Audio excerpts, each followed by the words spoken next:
ये जो नाम इसका न्यू डाइट सिस्टम है, नेचुरल डाइट सिस्टम। हम प्रकृति की गोद में जब भी जाते हैं तब हमारा अंदर जो भी नेगेटिविटी है, जो भी गंदगी भरी है, वो सब पहले बाहर निकलेगी। फिर आप कंचन की तरह एकदम साफ और निखर जाओगे। लेकिन ये तपस्या 4.5 महीने की, एक चातुर्मास। हर धर्म में जैसे चातुर्मास का महत्व है, क्यों है? क्योंकि चातुर्मास में ही हमें रिजल्ट मिलता है। तो ये जो स्टेप है एकाहार, ये आप अभी एकाहार के सेमिनार में आए हैं। एकाहार यानी सबसे ऊपर का। ये सिस्टम शुरू होती है 3 टाइम कच्चा, 1 टाइम पक्का, ऐसे। लेकिन वो निरोग व्यक्ति होंगे। 3 प्रकार के व्यक्ति होते हैं, योगी, भोगी और योगी। हम भोगी है इसीलिए रोगी है। रोगी में से निरोगी बनना है, योगी बनना है। तो ये माध्यम जो आहार का है वो सबसे उत्तम है। क्योंकि हम जब पैदा हुए थे तब हमारे शरीर में कोई भी रोग नहीं था, हम बिल्कुल निरोग थे। हमारी जन्म कुंडली में भी कहीं BP, diabetes, cholesterol, bypass, asthma कुछ लिखा नहीं है। आया कहाँ से? तो जो आया है वो गलत भोग का परिणाम रोग है। हमने जो भी भोग लिया उसमें कुछ गलती की है। प्रकृति के नियम अनुसार हमने अपना आहार नहीं लिया है। क्योंकि मनुष्य ही एक ऐसा प्राणी है जो अपनी बुद्धि के अनुसार आहार लेता है। बाकी दुनिया में 84 लाख योनि है, मनुष्य के अलावा और कोई भी पशु प्राणी हम देखते हैं कि किसी को भी पका के, उबाल के, उसको जला के, मसाले डाल के खाने की आदत नहीं। हर कोई पशु प्राणी अपना आहार लेता है, जो भी प्रकृति ने बनाया वही लेता है। और इंसान प्रकृति ने बनाया उसमें भी अपना चंचुपात करता है, यानी कि हर चीज को गैस के ऊपर उबाल और सब में मरी मसाले डाल के खाना सीखता है। तो क्या है, वो हर चीज पका के खाता है, इसलिए उसके सत्व तत्व बिल्कुल नष्ट हो जाते हैं, उसमें कुछ भी नहीं बचता है। जो भी होता है केवल मसाला, स्वाद केवल मसालों का है। बाकी नेचुरल चीजों का स्वाद कैसा होता है जब आप लेते हो तब आपको पता चलेगा कि परमात्मा ने उसके अंदर कितनी मिठास भरी है। खट्टे फलों में सब कुछ, उन्होंने हर किस्म के फल और वेजिटेबल हमें दिए कि जिसमें हमें सारे स्वाद मिलते हैं। नमक नहीं दिया है। किसी भाजी में हमें थोड़ा नमकीन लगता है, जब हम कच्ची भाजी का सलाद खाते हैं ना तो उसमें थोड़ा सा आपको नमक महसूस होता है। जैसे पालक है, खट्टी भाजी है, तो उसमें हमें थोड़ा थोड़ा उसका एहसास होता है। ये अभी और लोग आ रहे। तो ऐसे एहसास जब हमें होता है तो हमें वो नेचुरल स्वाद मिलता है। लेकिन वो नेचर को हमने कभी पहचाना नहीं कि परमात्मा ने इतना दिया है, फिर हमें उबाल के खाने की क्या जरूरत है। किसी भी पशु प्राणी को बीपी, डायबिटीज, कोलेस्ट्रॉल नहीं होता है, किसी को बाईपास की जरूरत नहीं होती है, और इंसान को ही होती है। क्योंकि हमने हर चीज का सत्व तत्व नष्ट किया, इसीलिए हमारे में डेफिशिएंसी और हमें सप्लीमेंट्स की जरूरत पड़ने लगी, दवाई की जरूरत पड़ने लगी। जबकि वो हमारे लिए परमात्मा ने नहीं बनाई, वो मैन मेड है। गॉड मेड क्या है? जो प्रकृति ने दिया। तो जब भी आप प्रकृति की शरण में आते हो तब आपको समझो सब कुछ मिल जाता है और आपकी सारी डेफिशिएंसी खत्म हो जाती है। B12, B3, haemoglobin, calcium, minerals, vitamin, जो भी आपकी कमी है वो प्रकृति की शरण में जाने के बाद पूरी होगी। जब आप प्रकृति की शरण में जाते हो तो एकदम से तो कुछ हमें मिटता नहीं है। जो भी रोग हमने अंदर, पहले हमारे रोग को हमारा एड्रेस पता चल गया है कि यहाँ पे तो हमें अच्छा तला भुना और पकवा भोजन मिलता है, हमारा पेट भर जाता है, तो हमें अब यहाँ से जाने की इच्छा नहीं है।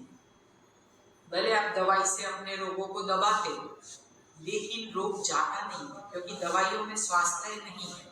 वो केवल अपने रोगों को दबाती है, बाहर डिटेक्ट नहीं होने देती। बाकी अंदर का तो ऑर्गन कोई ना कोई डैमेज करती है एलोपैथी दवाई, सबको पता है। कि जैसे एक सिंपल एग्जांपल कि बीपी की आप एक छोटी सी गोली खाते हो तो उससे आपका हार्ट ब्रॉड होने वाला है लंबे टाइम में, भले 10-15 साल के बाद, लेकिन वो हार्ट जब ब्रॉड होगा तो उसका हार्ट का पंपिंग आहिस्ता आहिस्ता कम होएगा। जैसे पंपिंग कम हुआ तो उसको सांस लेने में थोड़ी दिक्कत होगी, तो फिर क्या होगा, फिर बाईपास तक जाएंगे। तो ये थोड़े ना कुंडली में लिखा है, ये हमारे आहार की वजह से हुआ है। तो इसीलिए हमें ध्यान रखना है कि जब भी हम ये प्रकृति की शरण में जाते हैं और आहार के जरिए जब हम अपना रूटीन चेंज करते हैं तो पहले उबार आने की संभावना है। मैं ये नहीं कहती हूँ कि सबको उबार आए, जो पुराने साधक है उसको कुछ नहीं होने वाला है, क्योंकि उनका उबार निकल चुका है। जो पहली बार आए हैं उनका उबार आना संभव है, उसमें खुजली आना, आंखों में पानी, नाक में पानी, सर्दी बलगम होना, सर दुखना, चाय छोड़ी है तो सर दुखना, ये सब होना संभव है। तो ये कुछ भी होए तो आपको घबराना नहीं, क्योंकि ये सब अंदर से बाहर निकल रहा है। जो निकलने के द्वार है वहीं से सब बाहर निकलेगा। तो जब बाहर निकलता है तो तब आपको उसको सपोर्ट करना है। कैसे? एक पहला है उपवास, जो सुबह का लंघन है। दूसरा है एनीमा, और तीसरा है जब भी शरीर थकावट अनुभव करे तब आराम करो, क्योंकि ये 3 चीजों से आप 3 दिन में आपको इस चीजों की आदत हो जाएगी कि सुबह का लंघन करना है। उसकी आदत आपको एनीमा के बाद होगी। जब आप एनीमा करोगे, और एनीमा से क्या होगा, आपका जो पुराना मल है वो अंदर से निकलेगा, क्योंकि हमने आज तक पक्व भोजन खाया है। पक्व भोजन 48 घंटे में एक बार हजम होता है। हम 48 घंटे में, समझो नॉर्मल लाइफस्टाइल में लोग 4 बार खाते हैं पक्व भोजन, तो वो निकलने में करीबन 3 दिन लगते हैं। तो आपको 3 दिन थोड़ा आगे पीछे लगेगा। पहले 3 दिन आपको ऐसा महसूस होगा कि नहीं, हमें उबासी आ रही है, मजा नहीं आ रहा है, क्योंकि अंदर से अभी सफाई नहीं हुई। वो सफाई कब होगी? जब आप प्रकृति का आहार यानी कि नेचुरल डाइट आप अंदर डालेंगे, और वो भी जूस के फॉर्म में, क्योंकि रस जाएगा वो आपके पुराने मल को पिघला देगा और फिर अच्छे से वो बाहर भी फेंकेगा। जैसे कि आप अभी ग्रीन जूस पियोगे, आपका अंदर से घुमड़ के सब निकलने वाला है, क्योंकि वो 2 घंटे में ही सफाई करता है ग्रीन जूस। कल आपको पता चल गया होगा, रात को लिया होगा, निकला था, कुछ नहीं हुआ, यानी कि अभी जमा है। जब ग्रीन जूस का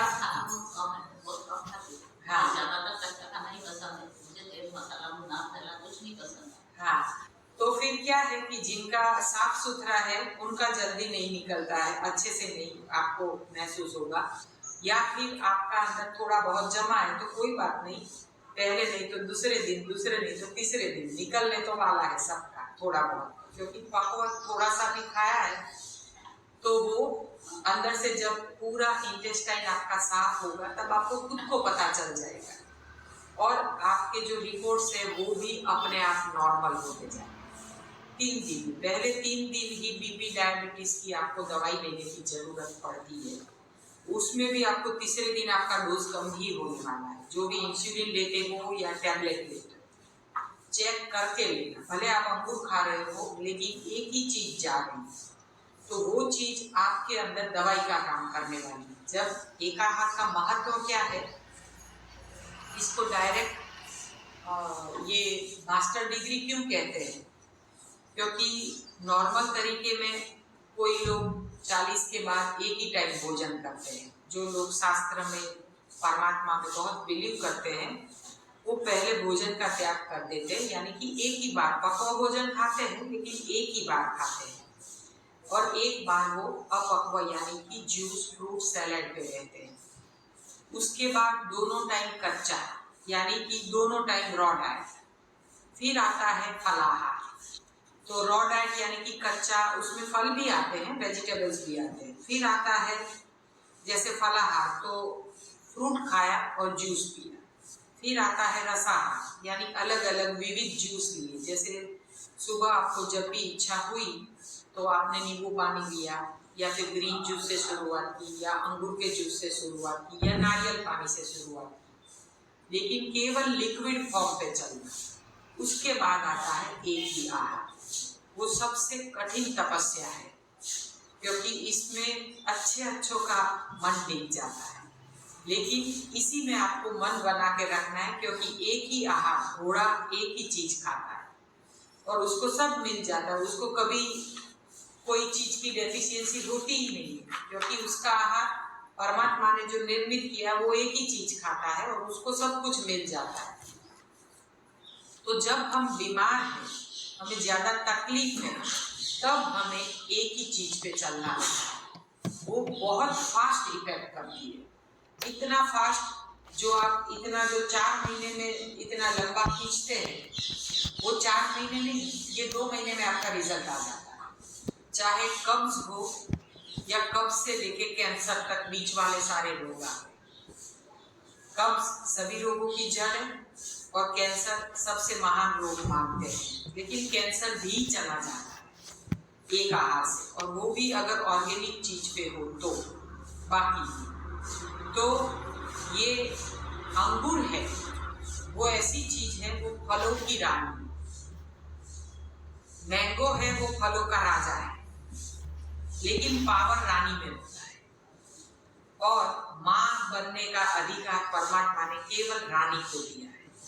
एक स्त्री ही माँ बन सकती है, बाकी कितने भी उपाय कर लो, भगवान ने पुरुष को माँ बनने का मौका नहीं दिया, क्योंकि स्त्री का दूसरा नाम शक्ति क्यों किया है? भगवान ने ऐसा नाम क्यों दिया कि शक्ति और माँ दोनों को एक साथ क्यों रखा है? क्योंकि किसी में ताकत होती है आगे बढ़ने की और सारे दुख झेलने की। तो अंगूर में वो ताकत है कि वो आपके सारे ऑर्गन को रिपेयर करती है। डर लगता है कि शुगर है तो अंगूर कैसे खाएं, लेकिन ये फ्लक्चुएशन आएगा। अभी आज पहला दिन है, 1 घंटा ही फ्लक्चुएशन आएगा।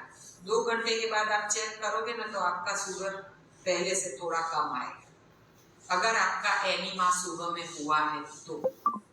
बाकी अगर आपका एनीमा नहीं हुआ है तो हम अभी आपको ओरली दिखाएंगे कि आपको एनीमा अपने रूम में जाके जूस पीने के बाद आराम से आधे घंटे बाद आपको एनीमा कैसे करना है।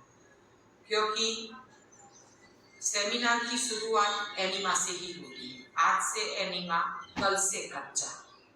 अगर हम एनीमा नहीं लेते हैं और केवल अंगूर खाते हैं तो परिणाम नहीं। केवल हम अंगूर खाने के बाद ऐसा सोचते हैं कि आज एनीमा नहीं करेंगे तो चलेगा, इससे तो पेट साफ हो ही रहा है, क्योंकि ग्रीन जूस से और अंगूर दोनों से आपका पेट का सफाई होने ही वाला है नेचुरल तरीके से। लेकिन आप अगर उसको समझोगे कि मुझे तो दिन में 4 बार जाना पड़ता है, मैं क्यों एनीमा लूं, तो गलत है। ये कॉम्बिनेशन है, आज से एनीमा, कल से कच्चा। हम लोग एनीमा पहले से शुरुआत करवाते हैं। तो क्यों पहले से शुरुआत करवाते हैं? क्योंकि पहले अगर आप एनीमा ले लोगे तो आपको सुबह में जो प्यास लगती है, किसी को 10 बजे के आसपास जैसे भूख लगती है, वो जब हमारे इंटेस्टाइन से थोड़ा बहुत पुराना मल निकलना शुरू हो जाता है, फिर हमें भूख का एहसास नहीं होता है। हमारे गुरुजी पूज्य बीबी चौहान साहब, जिन्होंने हमें ये सिस्टम सिखाई, उनका 31 साल का अनुभव है और उन्होंने अपने अनुभव का निचोड़ इस सिस्टम में हमें परोसा है। खुद इंजीनियर है, थे, अभी तो रिटायर्ड है, लेकिन उन्होंने अपने ऊपर ये सिस्टम पूरा पहले फॉलो किया है। समझो वो 14 दिन तो वनवास गए थे जैसे राम भगवान गए, वैसे देखने के लिए कि वन में हम जाए, भगवान राम क्यों वनवास गए, क्या बोधपाठ देना चाहते थे मनुष्य जाति को, भगवान कृष्ण ने क्यों मटकी फोड़ी, भगवान शिव ने क्यों कहा 3 बार नहाओ 1 बार खाओ। सारे जो हमारे शास्त्र है हिंदू धर्म के या मुस्लिम, सिख, ईसाई, पारसी, जो भी आप ले लो, हर धर्म में, हर शास्त्र में उपवास उत्तम है, ऐसा कहा गया। लंघनम परम औषधम, ऐसा हर शास्त्र में आपको किसी न किसी भाषा में आपको पढ़ने को मिलेगा। तो हर शास्त्र में जो उनके गुरु है या जो उनके भगवान है, उन्होंने उपवास के बारे में क्यों इतना भार देके बताया, क्योंकि इंसान बीमार ना हो। इसीलिए जब देवों के देव महादेव ने जब सृष्टि की रचना की, तब भगवान शिव ने नंदी को कहा कि जाओ आप पृथ्वी पे जाके बोल के आओ कि 3 बार नहाओ 1 बार खाओ, लेकिन नंदी ने घोटाला कर दिया, 3 बार खाओ 1 बार नहाओ, और हमने तो पूरा घोटाला कर दिया। सुबह उठ के खाना शुरू करो, रात को सो, तब तक खाते रहो, प्रभु के गुण गाते रहो और डॉक्टर की दवाइयाँ खाते रहो। हाँ, हमने कुदरत के किसी नियम को हमने फॉलो नहीं किया। जैसे अंधेरा हो तब पक्षी भी बंद कर देते हैं, पशु भी बंद कर देते हैं, लेकिन हमने कुछ भी बंद नहीं। और एक बार मुश्किल से जाओ, फिर कहाँ जाएगा, फिर सब अंदर जमा होने लगा इंटेस्टाइन में, और इंटेस्टाइन का काम है अंदर से इंसुलिन देना, लेकिन उसके ऊपर लेयर के ऊपर लेयर के ऊपर लेयर होते रहे और खाते पीते घर की निशानी बाहर आ जाए, यानी कि अपना पेट बाहर आ जाए। और हम सोचते नहीं है कि ये क्यों बाहर आया, ये और कुछ नहीं, ये केवल अंदर पड़ा हुआ पुराना मल है, और सभी रोगों की जड़ पुराना मल है, क्योंकि पुराने मल से हमें वायु पैदा होता है। वायु से जब वायु अति हद में जब बढ़ जाता है शरीर में, तब क्या होता है, सर में भारीपन, बॉडी पेन। जैसे हम सोचते हैं कि हमें, जैसे बोलते हैं गठिया हो गया है, कोई गठिया नहीं, ये पुराना मल है जो आपके शरीर में आपको तंग कर रहा है, और वो जहाँ पे फंसता है वहां पे दर्द करता है। तो वायु मेन कारण है, वायु होता है पुराने मल के कारण। देखिए आप एक चीज से दूसरी चीज कैसे कनेक्टेड है। फिर वायु हुआ, वायु बहुत बढ़ गया, बॉडी पेन बढ़ा, फिर क्या होगा, आपके शरीर में एसिड पैदा होगा, यानी कि पित्त, कफ और वायु, वायु बढ़ा पित्त बढ़ा, फिर कफ तो होने ही वाला है, क्योंकि जो चीज आपको हजम नहीं हुई है उसी का ही कफ बनता है। अगर अच्छे से पाचन हो जाता है और ये तीनों एक ही, समझो अलग अलग क्रम में उसको रखा जाए, पित्त, कफ और वायु को, और तीनों समान मात्रा में चल रहे हैं, तो आप बीमार नहीं। लेकिन किसी एक का अप और डाउन होना, यानी कि आप फिर बीमार हो जाते हो। इन तीनों का बैलेंस गया तो ही आप बीमार होते हो। तो वो तीनों का बैलेंस जाता है अपने आहार से, और वो भी एसिडिक फूड से, जो हम पका के खाते हैं। पूरा दिन पका पका के खाते हैं, तभी हमें बीमारी आती है। बीमारी में आप किसी भी पशु प्राणी को कुछ भी उसका खाना जो वो खाते हैं वो आगे रखोगे तो भी वो नहीं खाएंगे, अपना मुंह बंद रखते हैं। जब वो स्वयं अंदर से ठीक हो जाते तब वो आहार लेते हैं। लेकिन हम सोचते हैं, हम तो बीमार होते हैं तो सोचते हैं खिचड़ी खा लें तो हम दवाई ले सके। पशु कोई भी दवाई नहीं लेता, किसी भी दवाई की जरूरत नहीं है। हर रोग का इलाज उपवास से होता है। लंघनम परम औषधम, इसीलिए हर शास्त्र में कहा गया है। तो हम जब भी बीमार है तब हम लंघन का सहारा लें, जितना हो पाए उतना। अपना शरीर जब डिमांड करता है तब उसको सही आहार दे, यानी कि रस दे, क्योंकि जहाँ पे रस है वहीं पे कस है। जहाँ दल है वहाँ पे मल है, यानी कि दल वाली चीजें खाई तो मल बनने वाला है। लेकिन जब बीमार है तब दल न खाए ताकि मल बने ही नहीं, और केवल रस ले ताकि वो इजीली हमारे यूरिन के जरिए और लैट्रिन के जरिए निकल जाए। इसीलिए बीमार व्यक्ति के लिए रसाहार उत्तम में उत्तम है। अंगूर, ऑर्गेनिक अंगूर ऐसी चीज है, उस पे एक आहार क्यों करना है? क्योंकि जो 12 महीने हम अपने होते हैं, एक साल के 12 महीने, उसमें हम अगर ये अंगूर का कायाकल्प कर लेते हैं 21 दिन का, तो उससे पूरे बाकी के जो हमारे महीने बचे हैं, समझो 1 महीना गया तो बाकी के जो 11 महीने हैं, वो अगर हम नेचुरोपैथी को फॉलो करते हैं तो वो बहुत अच्छे जाते हैं। हम छोटी मोटी बीमारियों से बच जाते हैं। जैसे कि वायरल इन्फेक्शन आता है तो फिर वो हमें नहीं लगता है। जैसे कि कोरोना आया, लोगों को लगा, लेकिन भगवान की कृपा से हमें कुछ नहीं हुआ। हमने कोरोना पेशेंट को छुआ भी, क्योंकि सुबह का लंघन किया। जो भी इंसान सुबह का लंघन करता है उसको आसपास के वायरस नहीं लगते। क्योंकि लंघन क्यों है?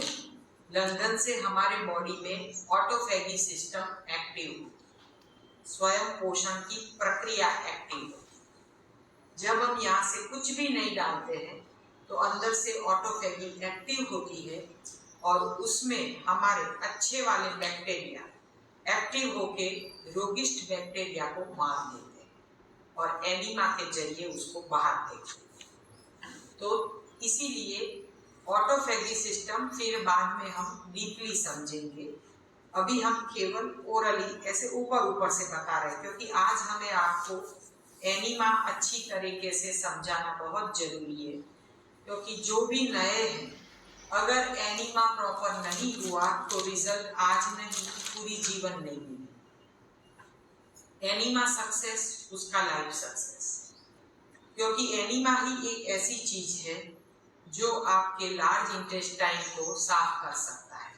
हम कोई भी सफाई पानी से करते हैं, जैसे कपड़े, झाड़ू पोछा, बर्तन, अपनी सब्जियों, फ्रूट्स को हम धो के यूज करते हैं, तो हर सफाई हम पानी से करते हैं। ठीक वैसे ही हमारे शरीर में जब भी हम सफाई करते हैं तो सुबह हम स्नान करते हैं, लेकिन वो बाहर की सफाई है, अंदरूनी सफाई करनी है।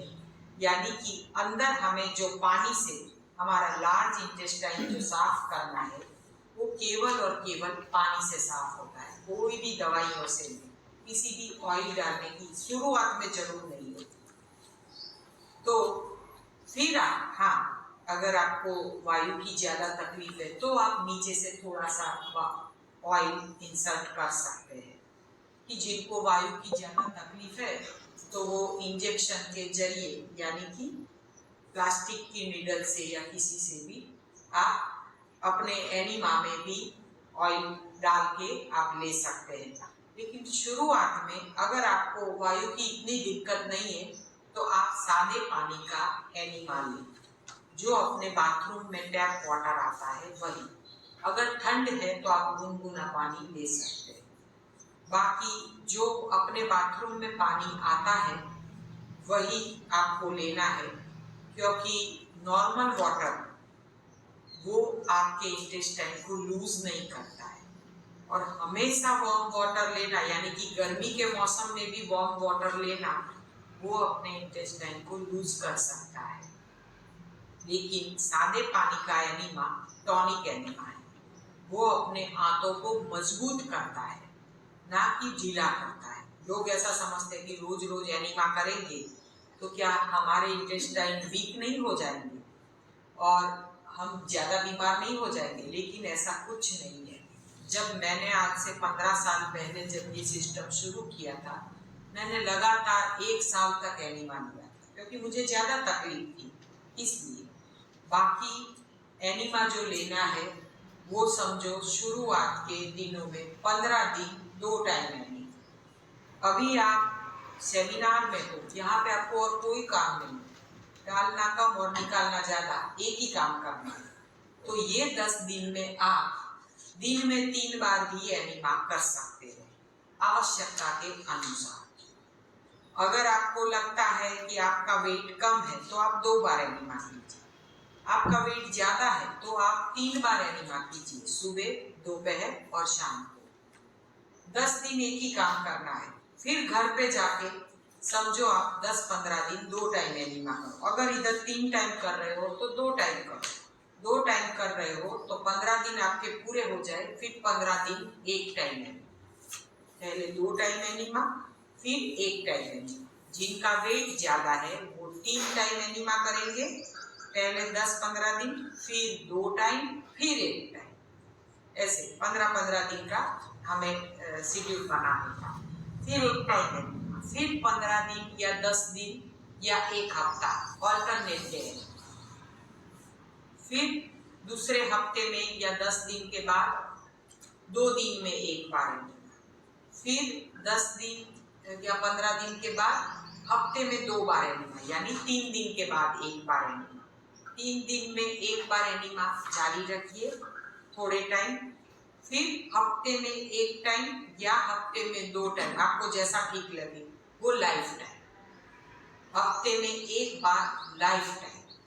अगर आपका आहार सात्विक है, आप बिल्कुल नॉर्मल भोजन ले रहे और आपके जीवन में कोई भी दवाई नहीं है, तो आप हफ्ते में 1 या 2 बार एनिमा कर सकते हैं रेगुलर, जैसे जब तक जिए तब तक। लेकिन एनिमा के साथ, और अगर हमेशा हमें स्वस्थ रहना है तो उसके साथ जरूरी है हफ्ते में 1 या 2 उपवास। उस दिन आप पक्व भोजन बिल्कुल नहीं छूए, जूस, फ्रूट, सैलेड पे रहेंगे। हफ्ते में 2 दिन आप जिस भगवान को मानते हो, आप जिसमें विश्वास करते हो, उसके लिए, जिसने हमें जन्म दिया, उसके लिए हमें उपवास करना है। हम उपवास उस परमात्मा के लिए करेंगे, लेकिन कल्याण हमारा होने वाला है।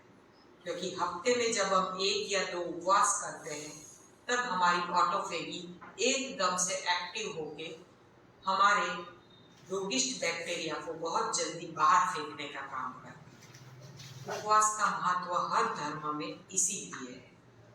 रोग आया है खाने से, जाएगा उपवास से। तो हफ्ते में 1 या 2 उपवास। सिंपल, जो भी आपके जो सादे रोग हैं वो तो ऐसे ही मिट जाएंगे, जैसे कब्ज है या फिर माइग्रेन है या छोटे मोटे रोग ऐसे ही चले जाते हैं। लेकिन जो चिकने रोग है, यानी कि जो स्किन डिसीज है या फिर आपको समझो डायबिटीज है, आप समझते हैं कि ये तो राज रोग है, ये तो जीवन पर्यंत रहेगा, ऐसा कुछ नहीं है। कोई रोग जीवन पर्यंत रहता नहीं है। असल में जो मधुप्रमेह यानी कि डायबिटीज होता है, उसका जो पेशेंट होता है डायबिटीज का, वो करीबन 3 से 6 महीना ही जिंदा रह पाता है। बाकी सच्चा डायबिटीज ज्यादा दिन नहीं रहता है। जिनको जो डायबिटीज आया है और लंबे टाइम से, समझो 1-2 साल से है अभी, तो ये सच्चा डायबिटीज नहीं है, ये केवल आहार की गलती की वजह से आया है और वो जाता ही है। ये सिस्टम करने से वो 110% जाता है। 5 दिन के बाद वो हटना शुरू होता है। यानी कि समझो 5 दिन के भी सेमिनार होते हैं। हम इतने कम लोगों में भी 10 दिन का सेमिनार क्यों करते हैं? क्योंकि रोग के जाने की शुरुआत ही 5 दिन के बाद होती है और 5 दिन में लोग सेमिनार खत्म कर देते हैं। सेमिनार खत्म कर दो, यहाँ से माहौल खत्म हुआ कि घर जाने के बाद आप कुछ भी खाने वाले, और किसी का भी कंट्रोल नहीं रहता है। कोई भी इंसान, जब माहौल मिलता है तभी इंसान को कंट्रोल रहता है। अगर आप खाने पीने वाली जगह पे चले गए और किचन आपके हाथ में है तो और कुछ नहीं, लेकिन मुरमुरे का 1 मुट्ठी तो चला जाए, चाहे रात को। ये हमको भी होता है, इंसान है ना, तो ये तो मन होने वाला है। लेकिन ये माहौल में, ये दायरे में, ये भूमि में जब हम आते हैं और इधर आते हैं, हमारी सोच बदल जाती है। क्यों? क्योंकि ये तप वाली भूमि है, तपस्वी भूमि है। यहाँ पे लोग तपस्या करने आते हैं और ये सत्संग हॉल है, यहाँ पे सत्संग होता है। वहाँ जो मेडिटेशन हॉल है वहाँ पे मेडिटेशन होता है। तो ये सब चीजों से क्या है, हमारा मन मजबूत होता है। तपस्या केवल बैठने से नहीं होती है। पहली जो संयम है वो जिह्वा पे होता है। जैसे ही हमने मेडिटेशन करने के लिए जब हम बैठते हैं तो कैसे हम ध्यान में बैठते हैं, लेकिन किसी किसी का ध्यान कितनी भी देर बैठने के बावजूद भी नहीं लगता है। क्यों? क्योंकि अंदर भरा था, वो साफ नहीं होता है। तब तक ये लिंक उससे जुड़ती नहीं है। ये 10 GB चलता है जब आहार बदलता है, और आहार अगर वही का वही रखो तो आप कितने भी जीबी चलाओ ये नहीं चलता है, ये जुड़ता ही नहीं है उससे, क्योंकि शरीर अपना साथ नहीं देता है। भगवान से अगर हमें रिश्ता जोड़ना है, मन से मन को जोड़ना है, तो पहले तन को स्वस्थ करना होता है।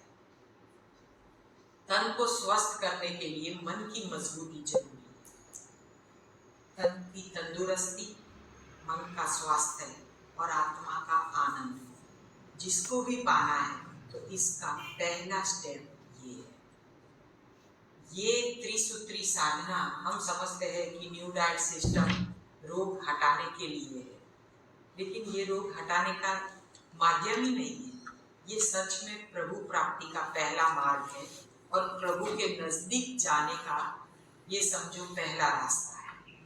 तभी हम प्रभु के नजदीक जा सकते हैं। तो जब भी हमें ऐसा लगे कि हमें अब आत्मा की खोज करनी है, तब ये आहार काम करता है। तो ये आहार बहुत ऊपर का लेवल है।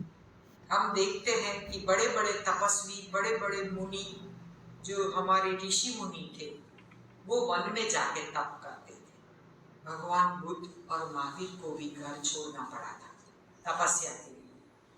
तो हम तो इंसान हैं, हम अगर तपस्या करेंगे तो रोग जाएगा। ऋषि मुनि क्या खाते थे जब वन में थे? जो वन में मिला वो वन फल खाया, झरनों से बहता हुआ पानी पिया, और बाकी उन्होंने अपनी तपस्या की। तो उन्होंने कहीं भी चूल्हा चक्की नहीं जलाया, ना ही चक्की में आटा पीसा, और ना ही उन्होंने चूल्हा जला के रोटी बनाई।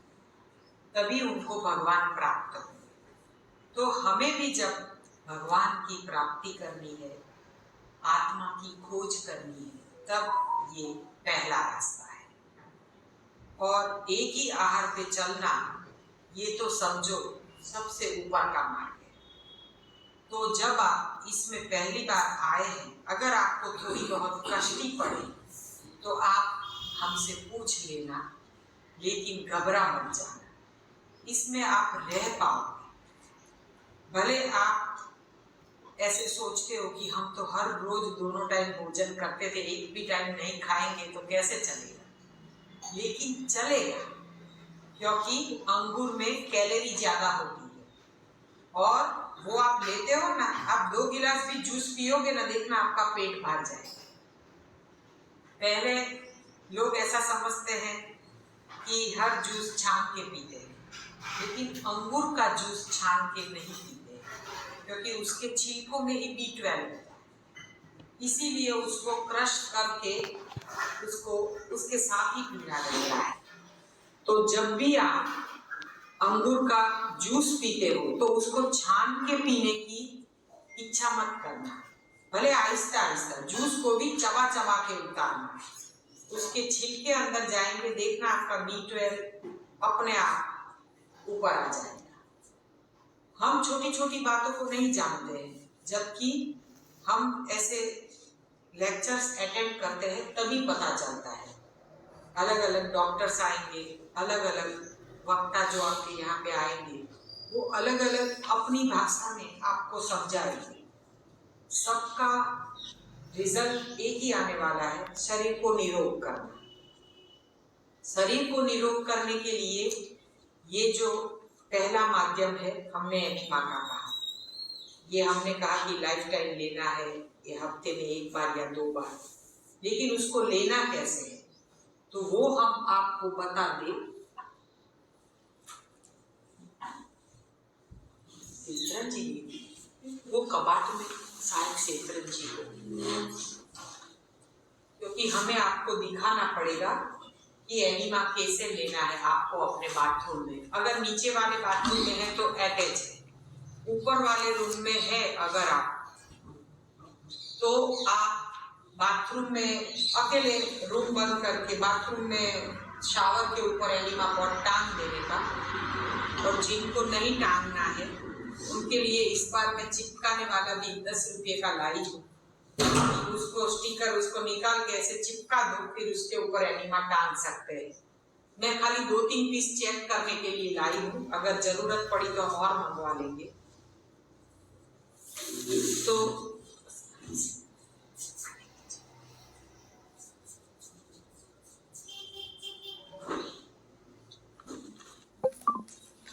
तो फिर हम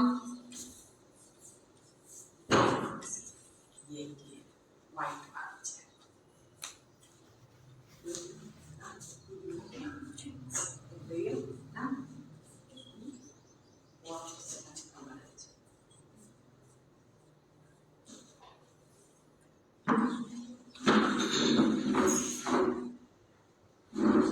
अब एनिमा कैसे लेना है वो हम बताते हैं। जैसे कि आपका कमोड है, टॉयलेट सीट, ऊपर वाले लोग बाथरूम में टांग के ले सकते हैं, लेट के लेना है ना, इसीलिए खाली बाथरूम को ऐसे साफ करके सूखा हो जाए, फिर आपको पहले रूटीन लेटरिन हुआ सुबह में, वो हो जाए फिर आपको एनिमा करना है। सुबह का एनिमा जितना जल्दी लोगे उतना आपका दिन अच्छा जाए, जितना देर कर दोगे, लेट कर दोगे तो फिर आपको आलस आ जाएगी। इसीलिए हो सके तो योगा में आने से पहले अगर पॉसिबल है तो आप एनिमा करके आएंगे, आपकी फ्लेक्सिबिलिटी और बढ़ जाएगी। योगा 7 बजे का टाइम है क्योंकि ठंड का मौसम है, इसीलिए 7 बजे का टाइम है, 7 से 9। योगिक क्रियाएं ये हमारे ज्योति बहन है वो सब आपको सिखाएंगे, जल नीति सब कुछ सिखाएंगे आपको। तो योगा में जब आप आते हो एनिमा करके आओगे तो जाके फिर आपको खाली नहाने का रहेगा, तो आपको बहुत आसान रहेगा कि भाई चलो अभी तो खाली स्नान ही करना है और कपड़े अपने जो अंदर के धोने बस। तो अब आपको रूटीन लेटरिन जाने के बाद एनिमा कैसे करना है। पहले अपने बॉडी को रिलैक्स रखें, टाइट ना रखें। एनिमा पॉट में पानी भरे, कमोड से 4.5 फुट ऊपर या जो भी आपकी उधर व्यवस्था है वहां पे एनिमा पॉट को टांग दे, थोड़ा पानी डाल के पहले निकाल दे ताकि साफ हो जाए। फिर उसमें पानी भरे, नीचे का नॉब बंद कर दे, नीचे नल दिया हुआ वो बंद कर दे ताकि पानी बह न जाए।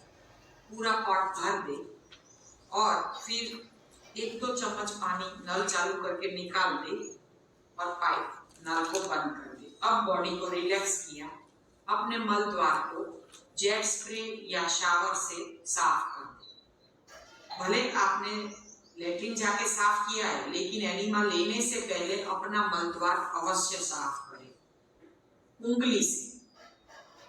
शावर जैसे कि आपने ऐसे थोड़े आगे आए, शावर चालू किया और थोड़ा सा उंगली अपने मल द्वार में जाने दें ताकि आपका मल द्वार खुल जाए और जो वायु है ऊपर से वो भी निकल जाए। उंगली को 3 से 4 बार क्लॉकवाइज, 3 से 4 बार एंटी क्लॉकवाइज मल द्वार के अंदर थोड़ा सा जाके घुमाए ताकि वायु निकल जाएगा। फंसा हुआ मल भी थोड़ा बहुत होगा तो भी निकल जाएगा, इजीली पाइप चला जाएगा।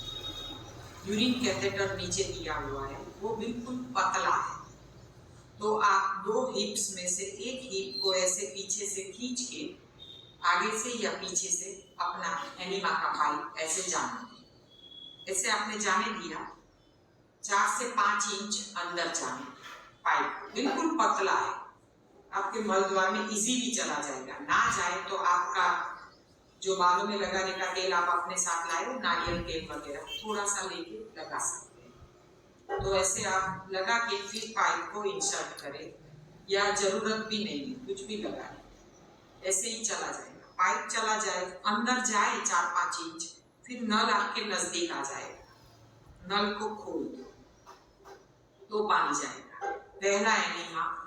अभी जो नए हैं वो बैठ के ही है, कमोड़ के ऊपर नहीं खाएगा, खाली आपको पाइप पकड़ के रखना पड़ेगा, क्योंकि अपने शरीर में वायु इतना होता है कि जिसकी वजह से पाइप नीचे फट से निकल जाता है।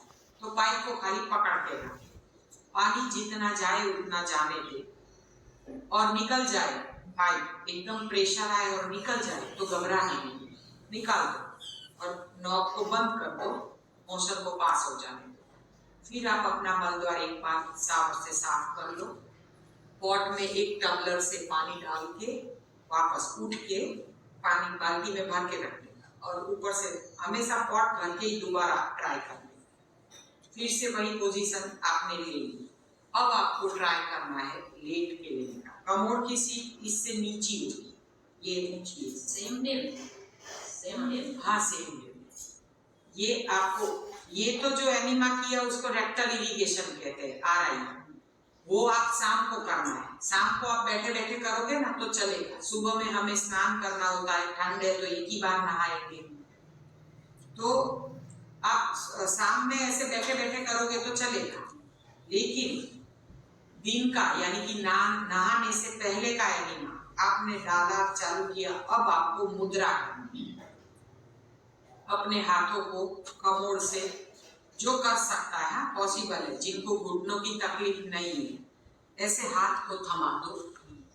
आप कमोड़ के ऊपर बैठे हो, हाथ थमा दिया, फिर अपने घुटने को थमा दो, ऐसे पोजीशन सारी टॉयलेट सीट के ऊपर ले ली। पाइप डाला, नॉब चालू किया, हाउस आपको ऐसा डर लगता है तो पाइप को पकड़ के रखो, फिर आहिस्ता से लेफ्ट साइड बैठ जाओ, पाइप को पकड़ के रखो। अब आपको लेफ्ट साइड लेट जाना है, जैसे बस्ती देते ऐसे। ऊपर वाला पैर है ना उसको मोड़ देना है, नीचे वाला सीधा ऐसे मोड़ देना है और इस पोजीशन में आपको पानी चढ़ाना है। इंटेस्टाइन का जो शेप है ना उसमें लेफ्ट साइड पूरा इससे क्लियर होगा, उसमें पानी जाएगा। तो ऐसे आपने लिया, आपको लगा कि अभी पॉट में पानी है लेकिन मुझे तो प्रेशर बन रहा है, तो तुरंत चालू में ही पाइप पकड़ के रखिए, निकल न जाए और पलट जाए, ऐसे पलट जाए, उसमें पानी जाएगा। पहले थोड़ा पानी जाएगा और आपको प्रेशर आएगा, क्योंकि हमारे पेट में बहुत वायु है। अगर ये पानी चढ़ गया, पानी खत्म, यहाँ से पाइप निकाल के साइड में रख दो और फिर आहिस्ता से, अगर आपको अभी प्रेशर नहीं बना है तो आप इस पानी को हिला भी सकते हो, जैसे स्विमिंग करते हैं ना, 4-5 बार ऐसे हिलाओगे तो हिला भी सकते हो, जरूरी नहीं है हर कोई हिलाए। और फिर आहिस्ता से बैठ जाए, किसी भी साइड आप मुड़ सकते हैं। एक ही पॉट में 3 मुद्रा भी कर सकते हैं। बाद में हम लोग ऐसे करते हैं कि एक ही पॉट में 3 मुद्रा कर लेते हैं। जब आप थोड़े पुराने हो जाओगे ना फिर तो फटफट एनिमा हो जाएगा 10 मिनट में। ये शुरुआत में आपको निकालने में थोड़ी देर लगेगी, तो पहले हम ऐसे 2 मुद्रा में कर लेते, एक पॉट में निकल गया। एनिमा में इस बार देर लगेगी, जो नए हैं उनको शुरुआत में आधा पौना घंटा जाता है। और फिर आपका मोशन, आपको जैसे प्रेशर बना तो आप तुरंत कमोड के ऊपर बैठ जाइए। प्रेशर नहीं बना है तो पहले ही बाथरूम में तैयारी करके बैठ जाए, ऐसे या पाटने के ऊपर अपने अंदर के कपड़े, आपको जो भी धोना सब तैयारी करके बैठे, क्योंकि उसको हमें होल्ड करना है। पानी जब होल्ड करेंगे तो वो अंदर से काफी कचरा लेके आए, इसीलिए आप जितना 2 सेकंड, 5 सेकंड, 1 मिनट, 2 मिनट जितना होल्ड कर पाओ। जैसे ही प्रेशर बना ऊपर बैठ गए, अच्छे से साफ हो गए। अब ये और ये पोर्शन साफ हुआ, लेकिन ये राइट साइड का बाकी था, तो उसमें आपको एक बार और पानी चढ़ाना है, यानी कि 2 पॉट में आपकी सारी सफाई हो जाएगी। एक पॉट में लेफ्ट और उल्टा। वो बैठने वाला तो खाली आज आपको खाली ट्राई करना है, फिर बैठ के तुरंत नहीं लेना है, फिर जब दोबारा हमने पॉट में पानी डाला, पाइप लगाया, पोजीशन सारी टॉयलेट सीट के ऊपर लेने की, फिर आपको राइट साइड, ऐसे आप राइट साइड लेकर, तो ये पोर्शन साफ होगा। ऐसे पानी चढ़ने में 5 मिनट लगते, ज्यादा नहीं, बस ऐसे आपने डाले। आपको अगर थोड़ा बहुत प्रेशर बना तो फिर आपको फिर से, अभी उल्टा नहीं होना है, अब सीधा होना है, इसी स्टाइल में सीधा सीधा ऐसे। जिनका टमी ज्यादा है, जिनको पेट उतारना है, वो ऐसे ऐसे भी ले सकते हैं। इसको पवन मुक्तासन या ऐसा कुछ पवन मुक्तासन है ना, हाँ, तो बस ऐसे आप ले सकते हैं और बाकी ऐसे भी ले सकते हैं। पानी चढ़ गया और पॉट में खाली है पानी, यहाँ से निकाल दीजिए पाइप और फिर आप किसी भी साइड मुड़ के खड़े हो सकते हैं। समझ गए? पानी खत्म हो गया, पाइप आपने निकाल दिया, अब आपको प्रेशर बना तो आप किसी भी साइड, राइट साइड या लेफ्ट साइड मुड़ के आप खड़े हो सकते हैं और कमर पे बैठ सकते हैं। समझ गए? ये हुई। और जैसे अब शाम का एनिमा, ये आपने सुबह में कर लिया और शाम को मैं तो एक ही बार में सारी मुद्राएं कर लेती, क्योंकि 2 पॉट में सारी मुद्राएं हमारी हो जाती। पाइप डालना, ये अब रात को तो ठंड है, लेट के नहीं करना है क्योंकि स्नान नहीं करना है, तो पाइप डाला, नॉब चालू किया, हो सकता है कमोड पे बैठ के आराम से हो सकता है। एक ये है और दूसरी ये नमस्कार मुद्रा, एक ये है और एक ये है। अपने घुटने को थमा के नमस्कार मुद्रा, हर इसमें कुछ बिगड़ने वाला नहीं, समझा? बस ये नमस्कार मुद्रा। तो ये नमस्कार मुद्रा में अगर आप एनिमा करते हो ऐसे, जैसे ही प्रेशर बना आप तुरंत ऊपर बैठ जाइए। आइए, नमस्कार।